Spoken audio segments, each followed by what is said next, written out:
Wyoming Territory, August 1878.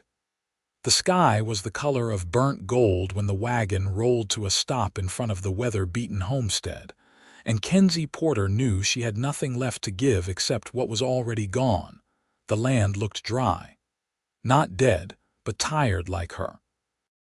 Her fingers curled tighter around the reins, though the horse had long since stopped. Behind her, in the bed of the wagon, her two children slept in a tangle of limbs and dust-crusted hair. Caleb was 7, Clara barely 5, both too young to understand that their father had left them for good. He had walked away 3 weeks ago, saying he was heading to Fort Laramie for supplies. He never came back, but this land, this house, this was hers now. Not because she had earned it, not because she wanted it, but because it was the only thing he had left behind besides the children. The cabin stood alone, a squat shadow tucked into the base of the hills. The porch sagged, and the shutters hung crooked. But it had a roof and 4 walls, and Kenzie would be damned if she let it rot without trying. She climbed down, her legs stiff from the long ride, and started unloading what little they had left: 2 battered trunks, a wooden crate of dried beans, and a chipped pitcher from her mother's kitchen back in Illinois. She was hitching the mule when a voice stopped her. "You sure this is your place?" Kenzie turned sharply.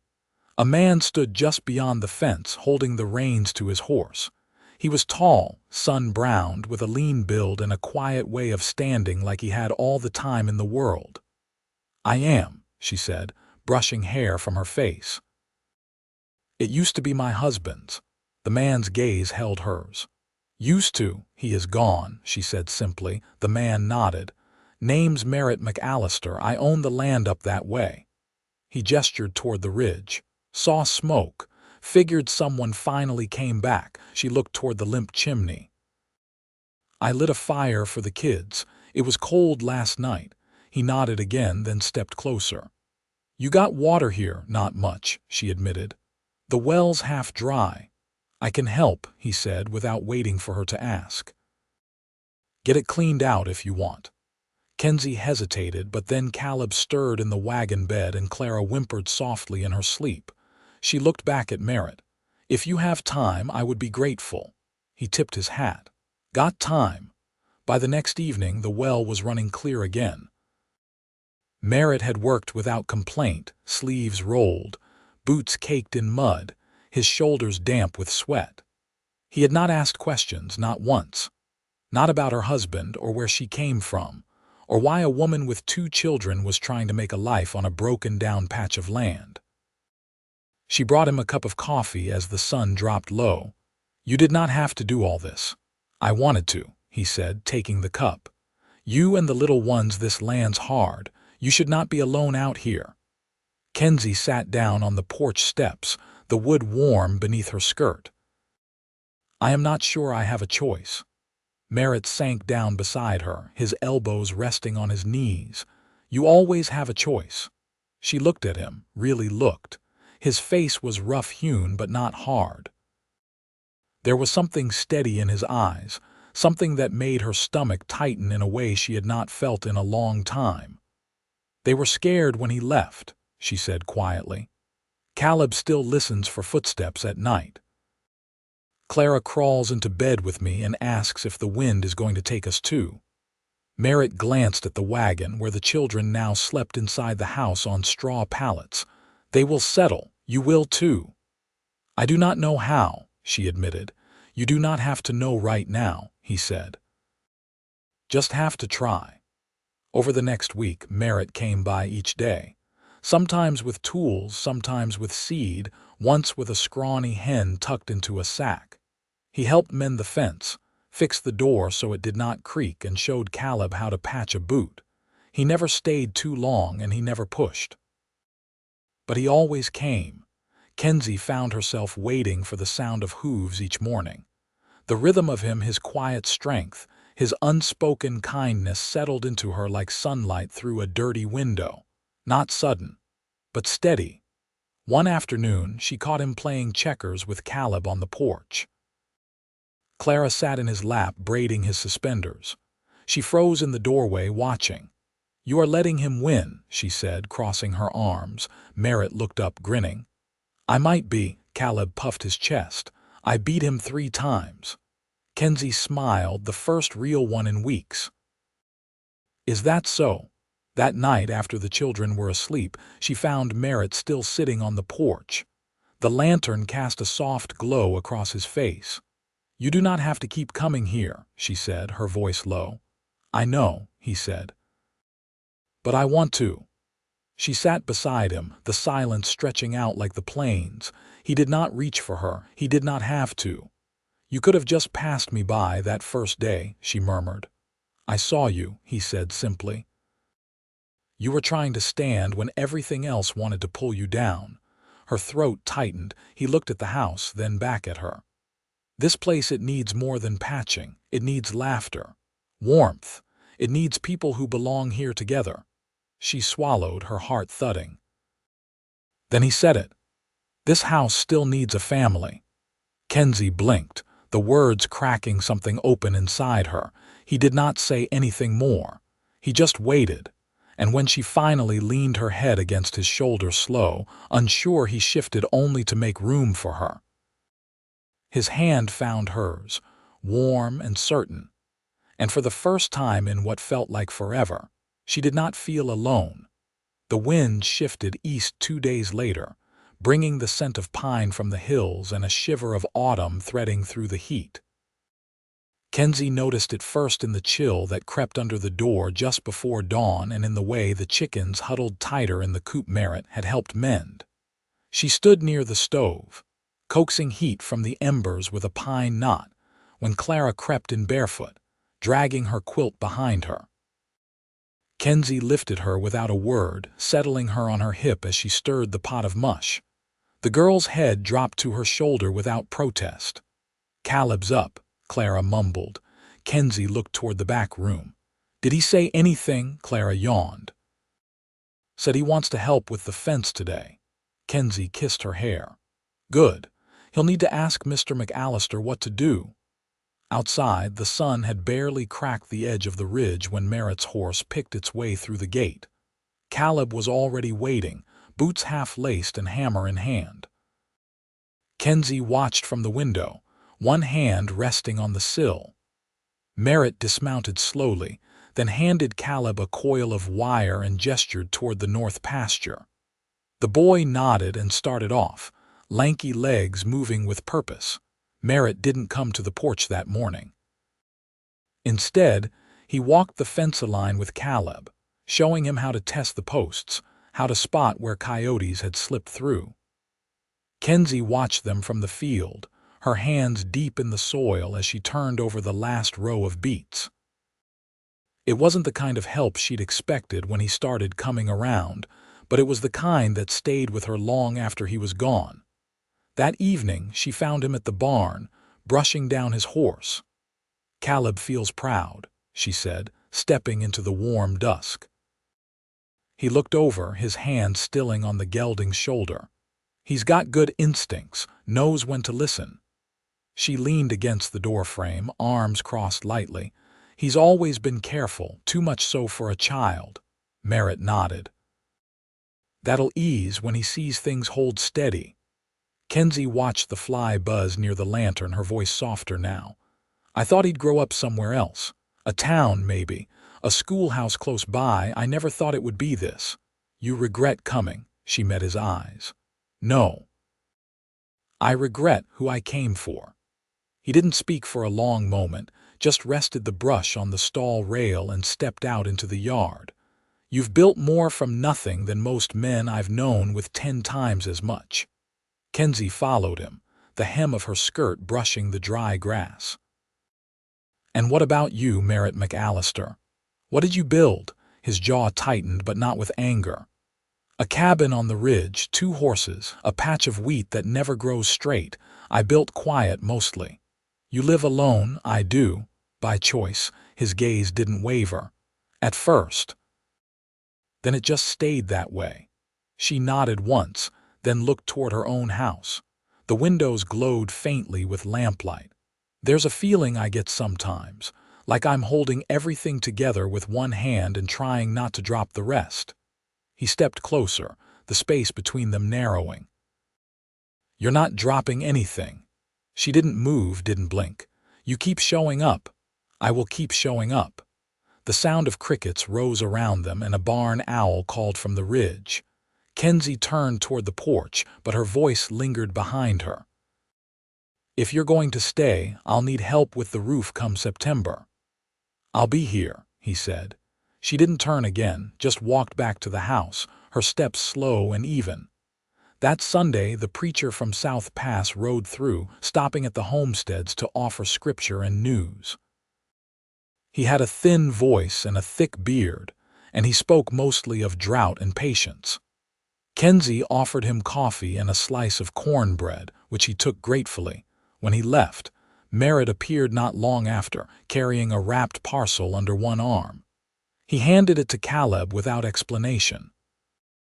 The boy unwrapped it on the porch, revealing a small, carved horse and a sling pouch stitched from worn leather. "You made this?" Caleb asked. Merritt nodded. "Used to whittle when I was laid up with a busted leg, figured it was time again." Clara clutched the horse to her chest. "Is it for us?" "It's for both of you," Merritt said.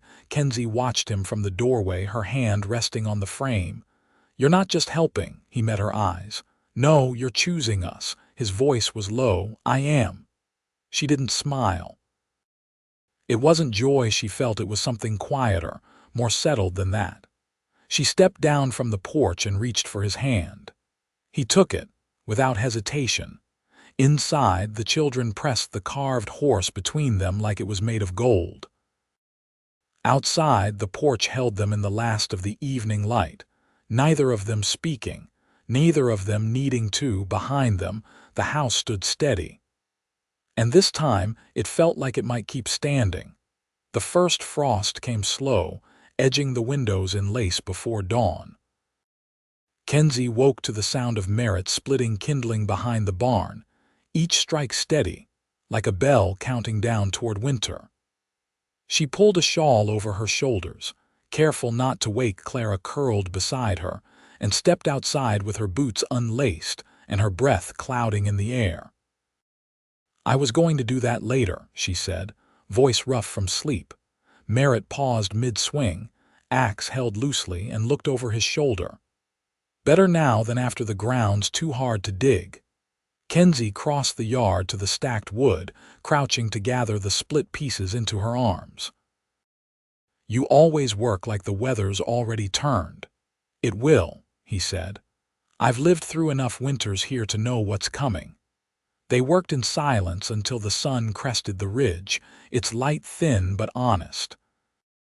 When the last of the wood was hauled to the lean-to, Kenzie leaned against the wall, catching her breath. "You've been here longer than I thought." 7 winters, he said. 8 summers. You never left." He shook his head once. "Had no reason to." Kenzie studied him. "And now?" "I've got 2, he said, flicking his gaze toward the cabin. 3 if I count the hen." She laughed, short and sudden. It startled her more than him. That afternoon, she let Caleb ride Merritt's horse along the creek while Clara helped her string beans to dry. The girl's small hands worked carefully, tongue pressed between her teeth in concentration. Kenzie sat beside her on the porch, threading alongside her, the quiet between them soft with the rustle of twine and the creak of the rocking chair Merritt had brought down from his place 3 days earlier. "Do you like Mr. McAllister?" Clara asked, not looking up from her work. Kenzie hesitated, then nodded. "I do. He smells like smoke and horses." Kenzie smiled. "That's not a bad thing." Clara tilted her head. "Will he stay for Christmas?" "We'll see." That night, Merritt brought over a sack of cornmeal and a bolt of muslin he'd gotten from the trading post. He laid it on the table without ceremony while Caleb stirred the stew bubbling on the stove. "Your boy's got good aim," Merritt said. "Took down a rabbit with 1 shot. He's never hunted before," Kenzie said. "He learns quick." She unwrapped the cloth, fingers running over the weave. "This is finer than what we had when I was a girl. Figured it might be good for the little one's winter dress. She hasn't had anything new since Illinois." Merritt leaned against the doorframe, watching her. "You haven't had anything new either." She folded the fabric gently. "Haven't had time to think about it." He stepped closer, his voice quieter now. "You do all this like it's nothing, like it doesn't cost you." "It costs," she said, "but there's no use saying it out loud." "I'd listen." The words hung between them, not heavy but full. Kenzie laid the fabric aside and looked up. "Why are you really here, Merritt?" He didn't shift or look away.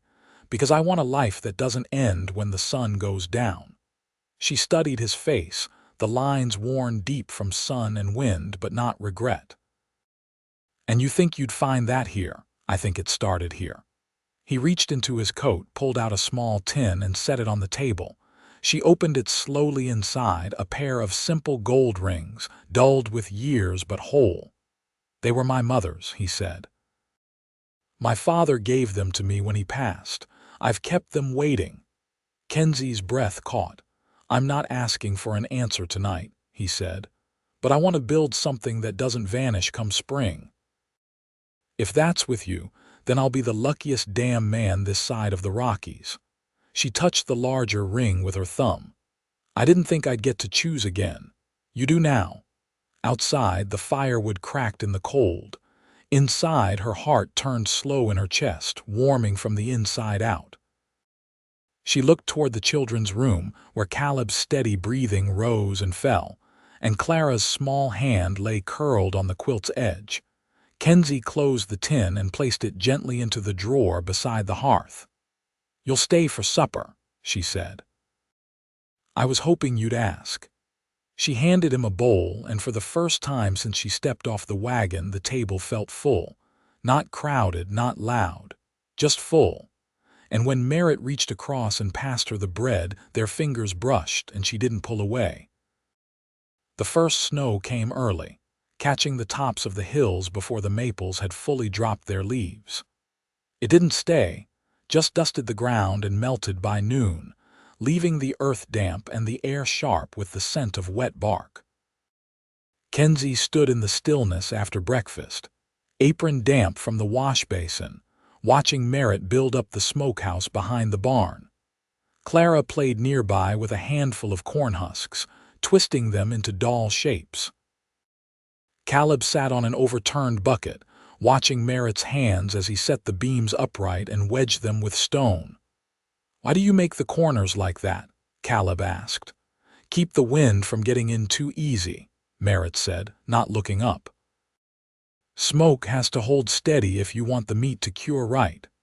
Caleb nodded, then reached for a length of cord to tie bundles of sagebrush. Kenzie felt the quiet satisfaction settle over her like a quilt, not loud, just present. She carried a pail of water to the porch and sat, her knees aching from the cold in the boards.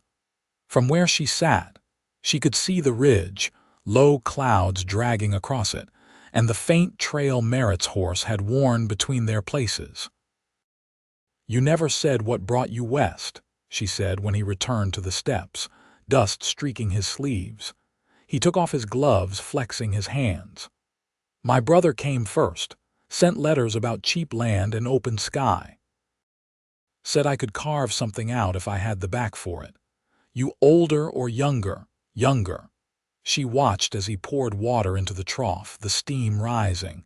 "He's still out here," Merritt shook his head. "He didn't make it through his second winter. Pneumonia took him before spring thaw." She didn't speak right away. The wind tugged at her shawl and she tightened it around her shoulders. "I'm sorry," she said. He nodded once, then sat beside her, the porch creaking under his weight. "I stayed because I didn't know where else to go. Built my place from what he left behind." Kenzie shifted, drawing her knees close. "You don't talk about him much." "Not many folks ask." She looked at his hands, raw at the knuckles. "You keep a lot to yourself." "I was taught that a man's words should matter when he uses them." She turned her face toward the sun, faint though it was. "That's not a bad way to be." Clara came running, cheeks flushed. "Mama, I found feathers near the fence." "Can I keep 'em?" Kenzie reached out and brushed the girl's hair back. "So long as they're clean." Merritt stood, stretching his back. "I'll check the traps before dark. Might be something worth drying." "There's an old shawl in the chest," Kenzie said. "If you bring anything back, I'll use it to wrap the meat." He nodded. "I'll be back by supper." She watched him go, his boots leaving marks in the softened earth. Caleb followed at a distance, carrying the small skinning knife Merritt had given him 3 days earlier. By dusk, the wind had settled, and smoke curled from the chimney in a steady ribbon. Kenzie ladled stew into bowls, her fingers stiff from the cold. The children sat close, their shoulders brushing as they ate, and the lantern's glow warmed the corners of the room. When Merritt returned, he brought with him 2 rabbits and a grouse, bundled in burlap. He hung them on the peg by the door, then stepped inside, brushing snow from his collar. "You eat?" Kenzie asked. "Not yet." She handed him a bowl and he sat across from her, boots damp and hair mussed by the wind. They ate in silence for a while, the scratch of spoons the only sound. "You ever think about leaving?" she asked. "Used to," he said. "Not anymore." "Why not?" "Because this is the first place that feels like it might last." She didn't look away. "You mean the land, I mean you." Her hand stilled on the table. The lantern flickered, casting shadows on the wall. "I'm not easy," she said. "I'm not looking for easy. I've got 2 children who lost their father and a house that still leaks when it rains. I've got a roof that needs patching and a scar on my shoulder that aches every time the weather turns." She smiled then, slow and tired, but real. "We're not much of a pair. We're enough." The clock on the mantel ticked steady. Clara had fallen asleep with her head against Caleb's arm, and he was trying not to move. Kenzie stood and reached for the tin in the drawer. She brought it back and laid it on the table between them. Merritt didn't reach for it, just watched her. "I won't wear it until spring," she said. "Not until the ground's soft enough to plant again." He nodded once. "That's fair. But I want you to stay." "I will." She closed the tin and pushed it gently toward him. He took her hand, rough palm warm against her fingers. She didn't cry. She didn't need to. Outside, the wind had quieted and the sky cleared above the ridge. The stars came out slow, one by one, and the porch held the weight of 2 people who had chosen to stay. The days shortened as November crept in, the air turning sharp enough to etch lines into the skin. Kenzie stitched the muslin into a dress for Clara by lamplight, her fingers working slow but steady. The girl sat beside her on the floor, thumbing through the scrap basket, humming something tuneless with her chin resting on her knees. The cabin had taken on a new rhythm, one not dictated by survival alone, but by something gentler, more expectant. Merritt had begun sleeping on a cot in the corner room near the barn, brought down from his ridge house with the last of his belongings. He came in each morning with frost in his beard and left his boots by the hearth. The children called out to him before they called out to her. And when he passed behind Kenzie at her chores, his hand often brushed the small of her back, not by accident but as habit. As belonging one afternoon, Caleb came in with a split lip and a bruised knuckle. Kenzie turned from the table, cloth still in her hand. "What happened?" "Tommy Klein said Pa ran off 'cause he didn't want us," the boy answered, mouth tight. "Said we ain't got a real man in the house." Merritt stood from the bench without a word, crossed the room and crouched in front of him. "You don't need to prove nothing to boys who don't know better," he said. "You've got more grit than most grown men I've met." Caleb looked down, jaw clenched. Kenzie came to his other side, placing a cool cloth gently against his lip. "You've got us," she said. "And we've got you." Later that night, after the children had gone to bed, Merritt sat with her by the fire, a cup of boiled sassafras in his hand. "You want me to speak to the Klein boy's father?" he asked. Kenzie shook her head. "No. Caleb needs to learn what's worth fighting for and what's worth walking past." Merritt leaned back, looking into the flames. "He'll have my name come spring." She turned to him slowly. "You want that?" "I do." "You sure it's not just for them?" He set the cup down. "Kenzie, what I want isn't just this house, or the ridge, or the land between. It's you. It's sitting here with you when the snow's so deep we can't leave for days. It's your voice in the morning and your hand in mine when we're both too tired to speak." Her throat tightened.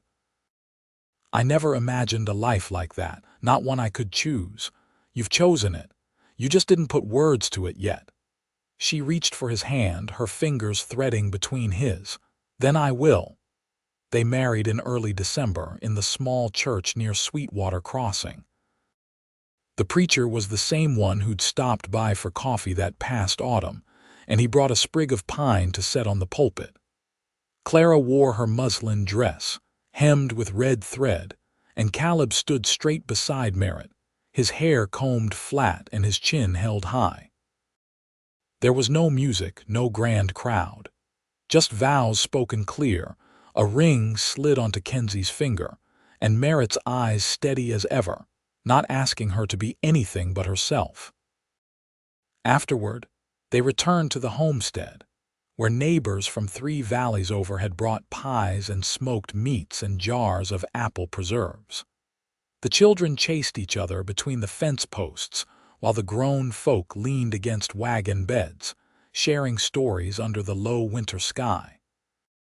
That night, after the last lantern had been snuffed and the dishes dried, Merritt carried Kenzie over the threshold with a quiet kind of reverence.